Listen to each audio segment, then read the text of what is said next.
Hi, and welcome to the podcast. Today, we have Manav Khanna, a researcher in sustainability, innovation, and healthcare, with a background in academia and international organization, including being a visiting researcher at University of Oxford and a full-time PhD student in Italy. Manav's work focuses on the circular economy, climate change mitigation, and adaptation. He has consulted on EU-funded projects and reviewed IPCC report. Join us as Manav shares his insights and experiences in driving positive change in sustainability and climate efforts. Welcome today with us. How are you? Thank you, Imani, for having me here and for the nice introduction. It's a nice opportunity to be here and speak about my research and what I'm doing exactly and why I'm doing work on sustainability and climate change. So, looking forward to it. Pleasure to have you here. So, first of all, let's start with how did you become interested in circular economy, climate change mitigation, and adaptation? My journey started from a trial and error approach with my life. So I did my undergraduation in Korean studies. And then I realized, okay, I don't want to be like translator or interpreter for the rest of my life. So I went to South Korea and did my master's in changed my master's topic to international trade, finance and management. It didn't give me enough kick. I would say that I was not motivated enough and not interested in the business side of the thing. But I did minor in sustainable development. That actually was a turning point for me, which made me realize, okay, this is the thing that I should do. So it was, I think, in starting in 2016 that I took course on sustainable development. It was very fascinating for me to understand the climate change, like what is the biggest problem that we are going to face. And then I ended up being intern with I did internship with one of the organizations of UN, and I got the chance to work with Ban Ki-moon. So that was like very interesting for me to interact and people from all over the world. It was the diversity I saw there. Like I think my unit had people from 28 different countries. So that was very fascinating for me. I thought like, okay, this is what I want to do in future. And then after I graduated, I worked with another organization of UN working on climate finance and climate change. That was also like really motivating for me, and I made me more motivated to improve my analytical and technical knowledge for climate change. So that's how I, started from learning linguistics, then moved to business and economics, and then didn't like the things that I was doing. So climate change was one of the things that I really, really feel motivated because I come from I would say like I come from I mean, we all come from the developing country, but I see how poverty and climate change are closely linked, and this was the motivation for me that in future I want to work with the local communities. So going back to the question of why I chose the circular economy topic, so I wanted to research on that topic which can be easily applied. Even if my grandmother wants to understand what I'm doing, that's what I wanted to do, like so everyone can understand what is circular economy and anyone can apply circular economy. And circular economy principles, if you start looking at circular economy principles, everyone can apply in their life. Like circular economy is one of the tools that gives a lot of flexibility to big organizations, to countries, to people, to everyone. So this was one of the motivation for me to start working on circular economy, climate change mitigation, and adaptation. Uh, can you explain a little bit in a layman's term what exactly is circular economy for someone who doesn't understand at all? So, for example, in simple words, until now, I think I can give example of this pen, which is one of the simplest examples. So I have this pen in my hand, and once you use the pen, traditionally what we do now, we use the pen and throw it away. So we don't understand. I mean, for us, like it's the only purpose that is serving until its lifespan. But there is a lifespan of the pen which is not in use for us, but it also has an environmental impact. Like let's say if you throw the pen, how it gonna dispose? What is the environmental impact of this? So imagine if there is a world where there is no waste. So all the waste that we are producing, it becomes part of the process and that has regenerated again. And it becomes like a circular loop. So it's exactly circular economy, a economy without waste, a economy without emissions, a economy without having negative environmental impacts. So layman's language, circular economy is very technical. It's just for anyone to understand what is circular economy. It's just you have to close the loop after the lifespan of the product that we use or services that we have in our lives. This is circular economy in very simple language for anyone to understand. So, what are your future plans and aspirations in this field, in this particular field? My future plan would be as I see poverty and climate change are closely linked. So I would like to see, like I see like in the developing country, I know waste management is one of the biggest issue and also in India. So my future plan would be to work with communities, create awareness about the negative impact of climate change and how to induce their behavior to, let's say, to be minimalist and to be producing less emissions because of the increasing climate change, but also like what are the policies that we require, what are the role of different actors in bringing some transformation changes in the society. So I would like to see myself working with communities, working for like increasing like their awareness and also inducing their behavior. So that the role that I would really love to see and have some positive impact in local communities, either in India or Africa or Latin America. I don't know yet, but somewhere it will be. Okay, that's wonderful.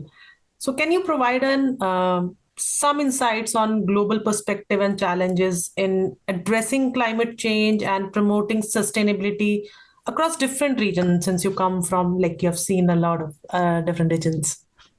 Yeah, I mean, I think the biggest challenge in the biggest divide that I can talk about is the availability of finance.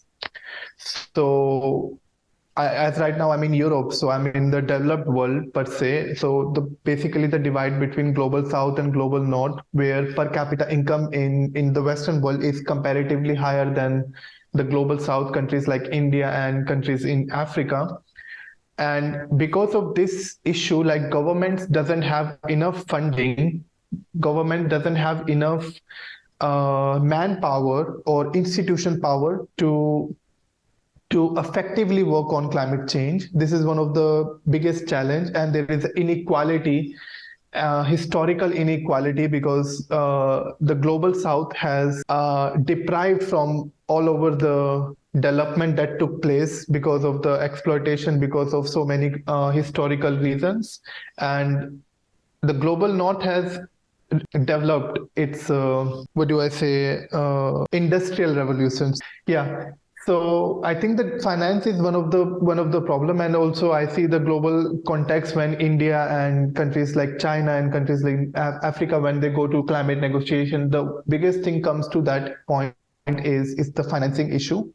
So countries in the Western world has agreed that they will provide technology transfer and they will provide adequate fund to developing countries in order to move to their climate action goals, but they haven't have been so much progress from the Western world, and there is a lot of blame game going on. Okay, like India and China are also emitting more as it used to, as it's not used to be. So I think one of the biggest challenge is definitely a finance. So, is there any advice for promoting this circular economy, sustainability, and climate action at different levels and also at an individual level, especially? Oh yeah, I definitely. So like what I'm studying right now, I implement all of those things in my life. I can give you a very simple example is one of the things that I started realizing that I stopped buying new stuff. This is one of those initiatives that I took in my life. I do not buy anything until and unless is it's emergency. So I think like in 2020, 2021, I didn't buy new clothes. I didn't buy anything new. And fast fashion is one of the things psychologically it actually created to induce behavior of people because when we see like, oh, something is so cheap, why don't we just buy it? It's not costing us enough and we can just use and throw it away after 2 months or 3 months. So this is one of the thing we don't realize that everything has a environmental impact. Even if we use it or we don't use it, even if we throw it, it has more negative environmental impact. So this is one of the principles of circular economy. There are 9 principles of circular economy like reduce, reuse, recycle. So this, as I said in the beginning, like circular economy is one of the initiative that anyone can apply based on the capacity. Okay, like the government and the private sector has a different capacity, but as an individual, I can do things that are in my control. So this is one of the thing. And if it comes to using like second-hand clothes, for example, this is one of the examples that sharing economy has been booming so fast. Like there is application where you can sell your clothes and people buy the clothes. So instead of buying new clothes, you just buy the clothes that already produced in the system and already in the system. There are many initiatives. I actually almost become my dream, my overall plan is to become vegan. It's not practically financially viable for me at the moment, but I almost become vegetarian. So this is one of the initiatives that I actually do with my day-to-day life. Whenever I go out, I always take this tumbler with me. Just for example, I don't need to buy the plastic bottle. Or whenever, even if I go to cafe, I never take the straw. It's just like small things, but I think small things can have a very big impact. Like if you see example of butterfly effect is one of the beautiful phenomena that I really like is this phenomena. I say like if butterfly wings, let's say in the northern hemisphere, it has a tendency to create havoc in other parts of the world. So this a small thing can have a like a very big impact. So this is what the thing that individuals can also do and become sustainable in their lifestyle. Definitely, we at Earth also believe that every small step is what counts towards a bigger impact. So moving on, we'll finish it off with this one.